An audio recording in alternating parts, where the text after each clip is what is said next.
The United Nations Humanitarian Coordinator in Nigeria, Edward Cullen, made the projection known while unveiling the integrated 2018 Humanitarian Response Plan in Abuja.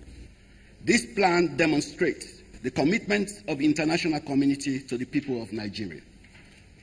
It is also a clear and positive indication of the strong and continued partnership between us, the international humanitarian community, and the government of Nigeria.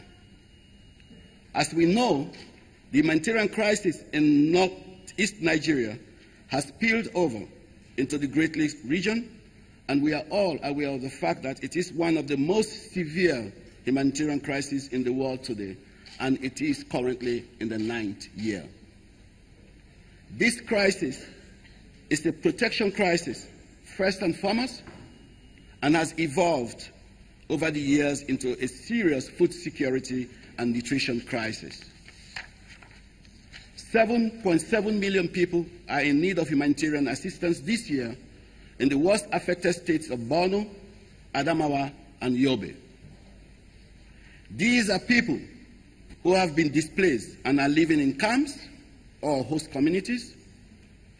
These are people who have returned home to nothing. And these are people living in other areas that are hard to reach for humanitarians. 6.1 million of these people are being targeted for humanitarian assistance in the 2018 Humanitarian Response Plan by 60 organizations, including UN agencies and international and national non-governmental organizations. The humanitarian assistance in the appeal ranges from food, protection, water, shelter, and sanitation to medicine, education, and agricultural support, and will be delivered to vulnerable women, children, and men across the 3 states. These figures, Your Excellencies, ladies and gentlemen, and those in the document you'll be taking along with you today, have been arrived at after meticulous and thorough consultation with all humanitarian partners, including the government of Nigeria. Against this backdrop, the United Nations launches the 2018 Northeast Humanitarian Response Plan to alleviate mass hardship. The aim of the 2018 Humanitarian Response Plan is to build on the humanitarian work carried out in previous years, and we have 3 strategic objectives that we have all agreed upon to pursue. The first is to provide life-saving emergency assistance to the most vulnerable people in conflict-affected areas, ensuring that assistance is timely and to scale. The second is to ensure that all assistance promotes the protection, safety, and dignity of affected population and is provided equitably to women, girls, men, and boys.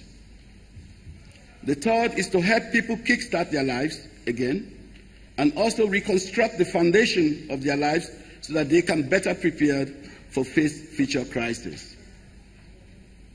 This includes 1.3 million people who have returned home, but also includes those who have decided to stay where they are and try and rebuild their lives. Excellencies, ladies and gentlemen, while nothing should undermine the commitment to principled humanitarian action, there is a shared moral imperative to sustainably reduce people's dependency on humanitarian aid and support self-reliance.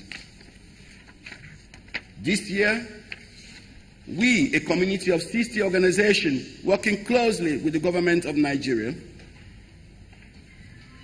will be implementing the 2018 HRP.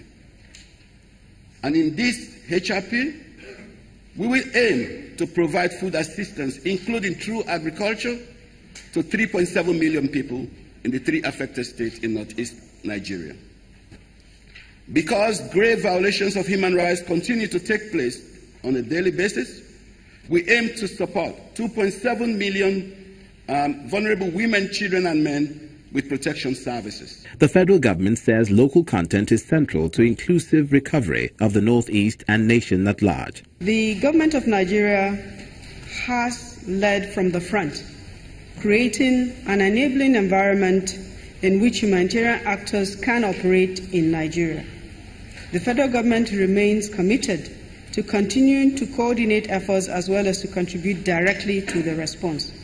Nigeria has and will continue to demonstrate strong commitment to effective collaboration with the international humanitarian community, and we will continue to prioritize activities and work jointly together with the partners.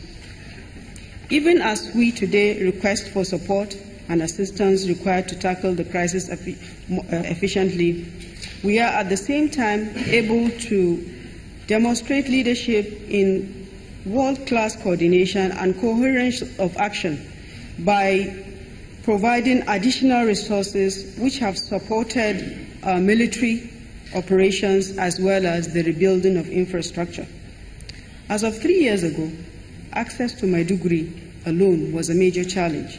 But today, there are thousands of nationals and international staff that, owing to the significant security improvements, now reside in Maiduguri and are able to work within a zone that is still referred to as a conflict zone.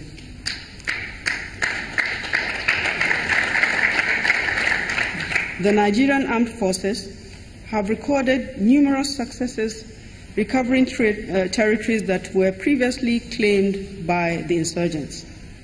The federal government of Nigeria commends the invaluable work that you do. We commend the heroes and the heroines who are actually risking their lives working to save lives.